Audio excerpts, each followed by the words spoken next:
البارح في الليل بليتو حتى الصباح، ما بغيتش نقطعو ديك الساعه هو سخون باش ما يتفرتتش. غطيتو بيتو حتى الصباح عاد قطعتو. هانتوما شوفوا كيفاش كيجي، ما مطرطق ما فيه حتى شي حاجه. وها هو قطعت شي جوج بعدا، هانتوما شوفوا الشكل ديالو كيفاش تيجي. عاد غادي نديرو في الطاوه دابا ديال الفران وندخلو باش يطيب الطيبه الثانيه، ونتلاقاو ان شاء الله في الشكل النهائي ديالو. ها الفقاس ديالنا البنات وجد.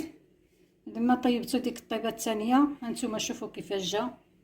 راه ما سمحوا لي ما شاركتش معكم التقطاع، كنسحب التليفون كيصور، داك المقطع راه مشى، ولكن التقطاع الحمد لله راه كلشي كيعرف يقطع، غير يكون المصماضي. شوفوا كي جا نتوما، راه ما ضاعش، ما فيه لا كسور لا حتى شي حاجه. وتنتمنى يعجبكم وتجربوه ان شاء الله، ونتلاقاو في فيديو اخر مع حليوات جداد.